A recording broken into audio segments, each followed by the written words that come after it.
작가가 소설을 쓸 때 그 소설의 첫 문장은 대단히 중요합니다. 그 첫 문장은 작가의 의도와 또 작품 전체의 내용을 암시하고 있기 때문입니다. 그래서 좋은 작품은 대개 첫 문장이 참 좋습니다. 톨스토이는 그의 장편 소설 안나 카레니나를 4년 동안 집필하면서 그 소설의 첫 문장을 원고를 다 끝낸 후에 마지막에 그 첫 문장을 썼습니다. 그 문장은 이것입니다. 행복한 가정은 서로 닮았지만 불행한 가정은 모두 저마다의 이유로 불행하다. 이 문장은 세계 문학 사상 가장 유명한 첫 문장으로 손꼽히고 있습니다. 이 첫 문장이 소설 전체의 내용을 관통하고 있는 것이죠. 오늘 우리는 신년 첫 번째 주일을 맞이해서 금년 한 해 우리 인생의 첫 문장을 쓰려고 합니다. 새해를 맞이하면서 한 해를 어떻게 시작하느냐 하는 것은 우리에게 대단히 중요한 일이 아닐 수 없습니다. 코로나 바이러스가 발견된 작년 초만 해도 사람들은 생각했습니다. 감기 증세가 며칠 지나면 나아지듯이 코로나도 금방 사라지게 될 것이다. 사람들은 아주 단순하게 생각을 했습니다. 그런데 이 바이러스가 국경을 넘어 점점 확산되면서 팬데믹, 세계적인 대유행으로 번지게 되었고 이제는 수많은 사망자가 나올 정도로 대단히 심각해지고 말았습니다. 지난 2020년을 정리하라면 코로나 단어밖에는 생각나지 않을 정도로 온 세상이 순식간에 이 코로나라고 하는 블랙홀에 다 빨려 들어가고 만 것입니다. 이러한 힘든 상황 속에서 우리는 다시 새로운 한 해를 맞이하게 되었습니다. 우리 교회가 속해 있는 교단 총회에서는 새해 표어를 주여 이제 회복하게 하소서로 정했습니다.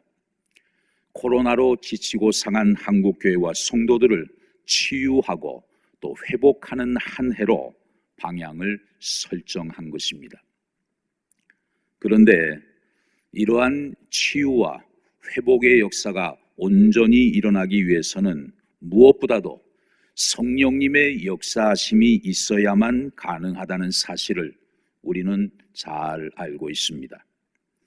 그래서 우리 교회는 2021년도 교회 표를 오늘 본문 요한복음 7장 38절 말씀을 중심으로 생수의 강이 흘러나오는 교회, 그렇게 표를 정했습니다. 여기에서 이 생수의 강은 요한복음 7장 39절에 보면 예수님을 믿는 자들이 받게 되는 성령님을 가리킨다고 말씀하고 있습니다. 우리 교회가 생수의 강으로 충만해지고 흘러 넘쳐서 그 성령님을 통해 온 성도들이 온전한 치유와 회복의 은혜를 경험하게 되기를 간절히 소망하는 마음으로 표를 설정하게 된 것입니다.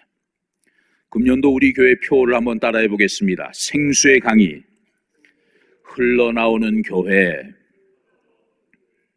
2021년 새해에는 우리 모두에게 생수의 강이 흘러넘쳐서 다시 세우시는 성령님의 치유와 회복의 은혜가 여러분의 가정과 삶의 자리마다 충만히 임하게 되시기를 주의 이름으로 축복합니다. 오늘 본문 에스겔서에 등장하는 에스겔은 주전 597년 바벨론이 유다 나라를 두 번째 침공했을 때 바벨론의 포로로 끌려간 인물입니다. 그는 바벨론의 그발 강가에 머물면서 유다 예루살렘, 즉 시온을 그리워하고 있었습니다. 그러던 어느 날 하나님께서는 에스겔에게 놀라운 꿈과 비전과 환상을 보여주셨습니다. 에스겔서에 나오는 환상은 크게 세 가지가 있습니다. 첫 번째로 에스겔서 33장부터 39장까지 이스라엘이 회복되는 환상을 보여줍니다. 두 번째로 에스겔서 40장부터 43장까지 무너진 성전이 회복되는 환상을 보여줍니다. 그리고 세 번째로 에스겔서 44장부터 48장까지 하나님의 영광이 온전히 회복되는 환상을 보여주고 있습니다. 하나님의 영광, 히브리어로 쉐키나라는 단어를 썼죠. 쉐키나. 그 쉐키나가 회복되는 멋진 모습을 우리에게 잘 보여주고 있는 것입니다. 오늘 본문 에스겔서 47장 1절에 보면 어느 날 하나님께서 에스겔을 환상 중에 성전 안으로 데리고 가셨습니다. 그런데 갑자기 성전 문지방에서 물이 흘러나왔습니다. 성전의 물이 조금 고이게 되자 하나님이 에스겔에게 한번 걸어보라고 말씀하십니다. 그렇게 걸었더니 에스겔의 발목까지 물이 찰랑찰랑 찼습니다. 그리고 성전의 사방 벽에서 물이 계속 쏟아져 나오기 시작하니까 물의 수위가 점점 높아졌어요. 다시 한번 걸어봐라, 그런 말씀이 있어서 에스겔이 걸어보니까 이제는 무릎까지 물이 차오르게 되었습니다. 그 다음에는 허리까지 물이 차올랐습니다. 그리고 급기야 그 물은 성전에 가득하게 되었던 것입니다. 이제는 헤엄을 치지 않으면 도무지 건널 수 없는 물이 가득한 큰 강물처럼 차게 되었던 거예요. 그 후에 어떻게 되었을까요? 그 넘치는 물이 동쪽으로 향하여 성전을 한 바퀴 휘감아서 돌았습니다.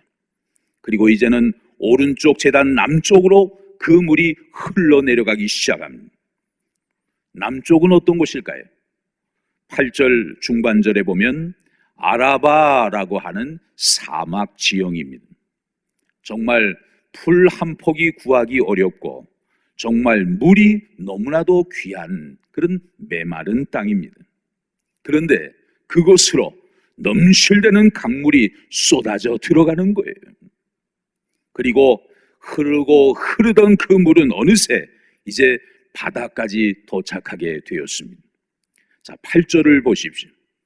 그가 내게 이르시되 이 물이 동쪽으로 향하여 흘러 아라바로 내려가서 바다에 이르리니 이 흘러내리는 물로 그 바다의 물이 되살아나리라 말씀했습니다. 여기서의 바다는 어디를 말하는 것일까요?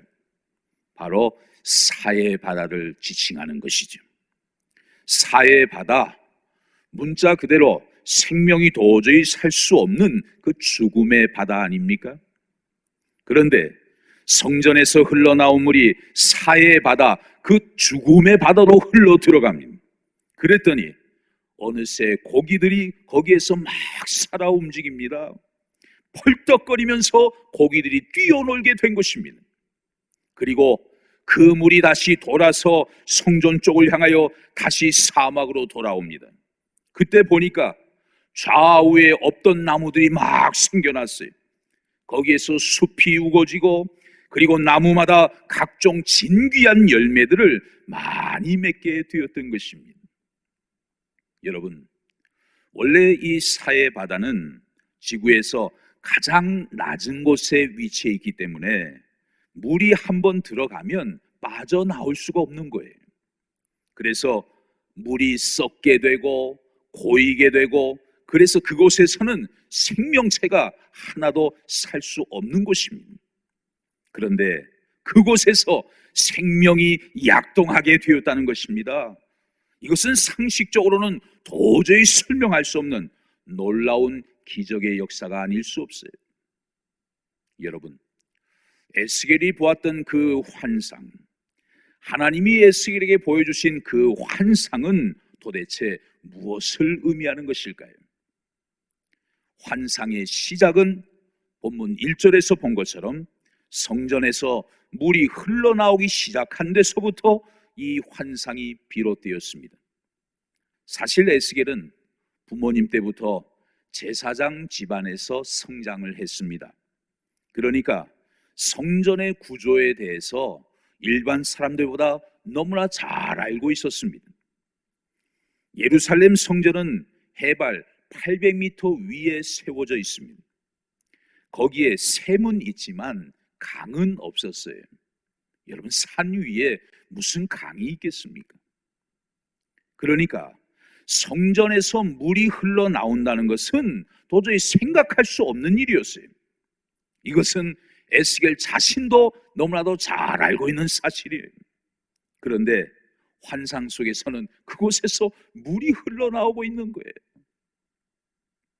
에스겔은 생각했습니다. 아, 저것은 예루살렘 성전을 말하는 것이 아니구나. 우리가 그토록 그리워하는 지상의 성전을 말하는 것이 아니로구나. 저것은 하나님께서 새로운 성전을 우리에게 보여주시는 것이구나. 지상의 성전이 아닌 하늘의 성전이라는 사실을 에스겔은 깨닫게 된 것입니다.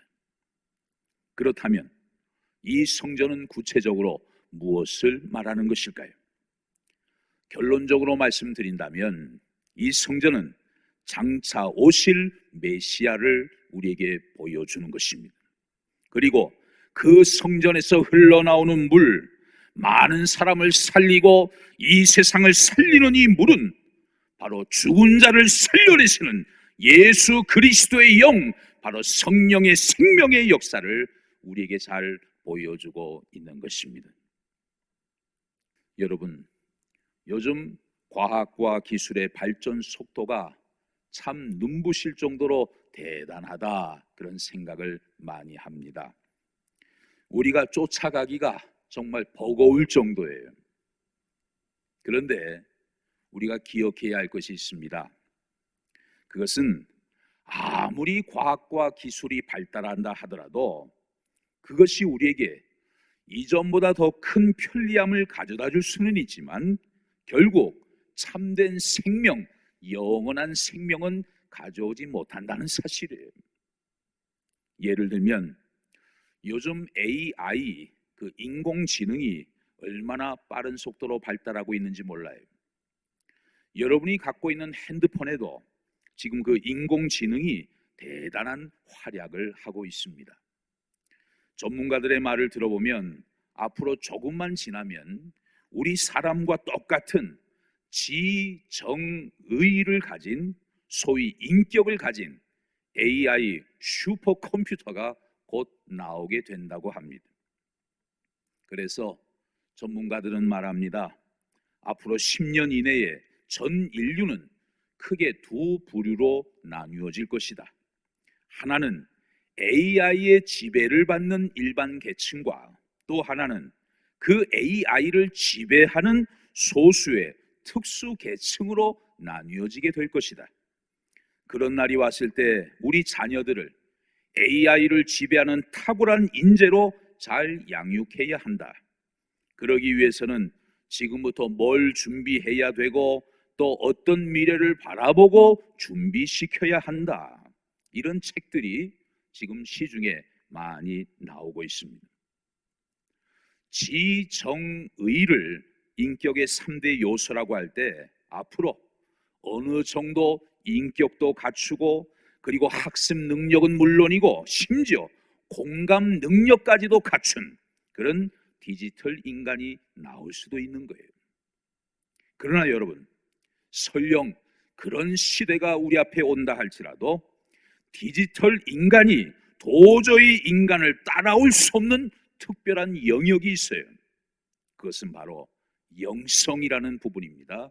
영적인 영역은 도저히 따라올 수가 없는 거예요. 그런데 이 AI나 로봇은 영이 없지요. 이 영혼은 절대로 사람이 만들어낼 수 있는 것이 아니에요. 오직 하나님만이 주관하실 수 있는 고유한 영역입니다. 지금 인간은 첨단 과학 기술을 가지고 웬만한 문제들은 거의 다 풀어가고 있습니다. 그러나 아직도 풀지 못했고 앞으로도 풀 수 없는 영역들이 있어요. 예를 들면 죄의 문제, 죽음의 문제, 이런 것들은 우리 인류의 영원한 숙제로 여전히 남아있는 것입니다. 여러분, 죄로 인해 철저하게 타락한 인간이 만약 스스로 구원의 길을 발견할 수 있다면 하나님은 굳이 예수 그리스도를 우리에게 보내실 필요가 없으셨을 거예요. 또 너무나 문제가 많은 인간이 자신들의 문제를 스스로 알아서 해결할 수 있다면 하나님은 구태여 하나님의 말씀 성경을 우리에게 주실 필요가 없었을 것입니다. 또 이렇게 한계가 있는 유한한 인간이 스스로의 능력으로 자신들의 구원을 완성할 수 있다면 하나님은 구태여 성령님을 우리에게 보내실 이유가 없었을 거예요. 그렇게 할 수 없기 때문에, 다른 길이 없기 때문에, 인간의 힘으로는 도저히 해결 불가능하기 때문에 하나님은 우리에게 예수 그리스도를 보내주셨고 하나님의 말씀 성경을 주셨고 그 예수 그리스도께서 부활 승천하신 후에 보혜사 성령님을 우리에게 보내주신 것입니다. 오늘 본문 말씀을 보면 성령의 생명 물줄기가 흐르는 곳마다 죽은 생명이 살아나는 역사가 일어나게 된 것을 우리가 확인할 수가 있습니다. 이것은 오늘날 복음을 듣고 믿는 사람이 구원을 받아서 그 죽은 영이 다시 살아나게 되는 것을 상징적으로 잘 보여주고 있습니다. 복음의 능력이 얼마나 강력한 것인가를 우리에게 생생하게 보여주고 있는 거예요. 오늘 본문을 좀 더 자세히 보실까요? 우리 8절부터 10절까지 우리 한 절씩 교독하고 10절은 같이 읽도록 하겠습니다. 그가 내게 이르시되 이 물이 동쪽으로 향하여 흘러 아라바로 내려가서 바다에 이르리니 이 흘러내리는 물로 그 바다의 물이 되살아나리라. 그 다음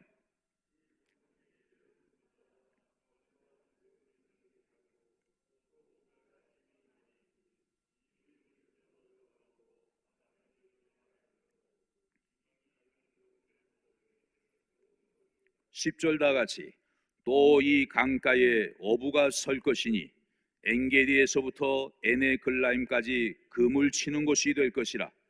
그 고기가 각기 종류를 따라 큰 바다의 고기같이 심이 많으려니와. 아멘. 성전에서 흘러나간 물이 죽음의 바다로 흘러 들어갔습니다. 그래서 죽었던 바다가 다시 살아나게 됐어요. 물고기들이 펄떡거리면서 뛰어놀기 시작합니다. 그리고 아무 소리도 들리지 않았던 그 죽음의 사해 바다에서 이제 만선의 기쁨을 누린 어부들의 콧노래 소리가 들려오기 시작합니다. 너무나 행복한 샬롬, 바로 하나님의 평화가 거기에 임하게 되는 모습을 잘 보여주고 있는 것입니다.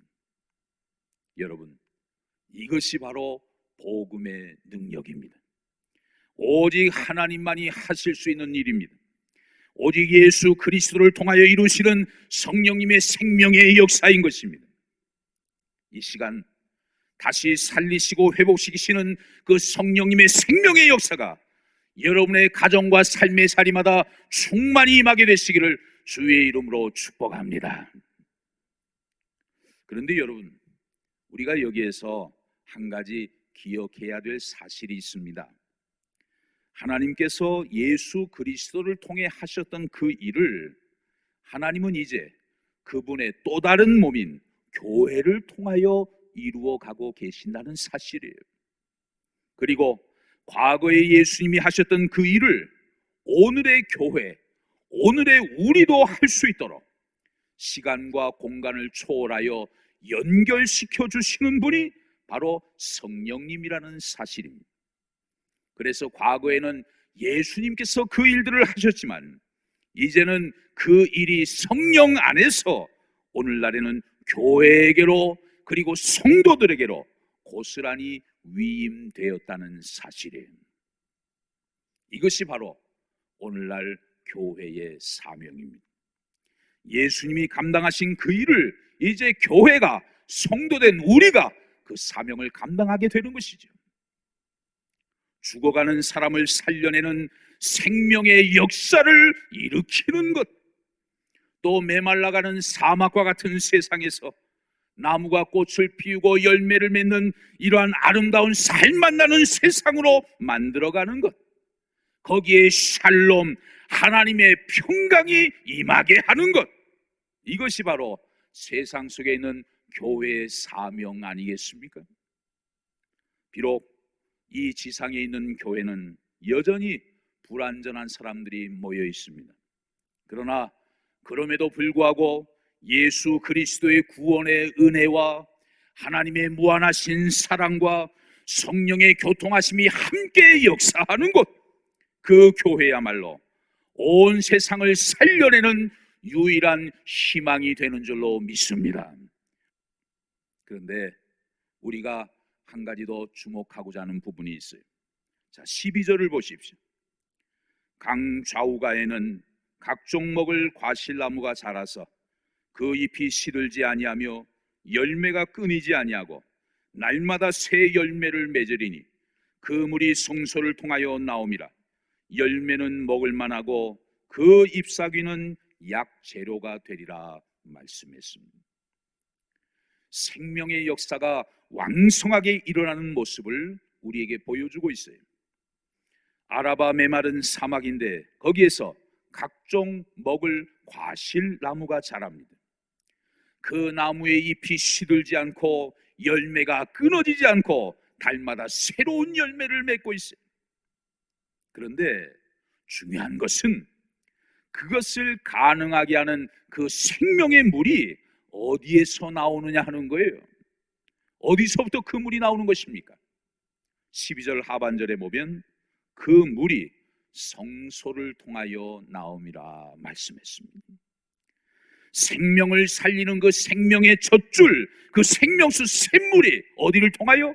그 성소를 통하여, 바로 교회를 통하여 나오게 되는 것입니다. 할렐루야. 그러므로 여러분, 하나님의 교회는 너무나 영광스러운 곳입니다. 주님의 교회는 너무나 존귀한 곳입니다. 그래서 시편 84편에 보면 시인은 이런 고백을 해요. 하나님, 주의 장막이 어찌 그렇게 사랑스럽습니까? 내 영혼이 쇠약해지기까지 하나님의 성전 뜰을 사모합니다. 주의 성전 마당에서 지내는 한날이 다른 곳에서의 첫날보다 더 낫습니다. 악인의 장막에 거하는 것보다 하나님의 성전에 문지기로 있는 것이 저는 훨씬 더 좋습니다. 그렇게 고백하고 있지 않습니까? 여러분, 여러분이 섬기는 교회를 더욱 사랑하고 귀하게 여기며 교회를 위하여 끝까지 충성하는 복된 여러분 되시기를 주의 이름으로 축복합니다. 에스겔은 환상을 통해 그 성전의 물이 조금씩 차오르는 모습을 보았어요. 처음에는 발목, 그 다음에는 무릎, 그 다음에는 허리, 그 다음에는 온몸이 잠길 정도로 물이 넘치게 되었습니다. 그 물이 흘러넘쳐서 이르게 되는 곳곳마다 생명의 역사가 왕성하게 일어나게 되었어요. 그 생명의 역사는 바로 성령님의 역사인 것입니다. 예수를 믿는 자는 그 배에서 생수의 강이 흘러나오리라. 그 생수의 강은 예수 믿는 자들이 받게 될 성령을 가리켜 말씀하신 것이라. 오늘 새로운 마음으로 희망찬 새해를 시작하는 여러분의 심령과 삶의 자리자리마다 사람을 살리고 회복시키시는 그 성령님의 생명수 강물이 가득 흘러넘치는 은혜가 여러분 삶 속에 일어나게 되시기를 주의 이름으로 간절히 축원합니다.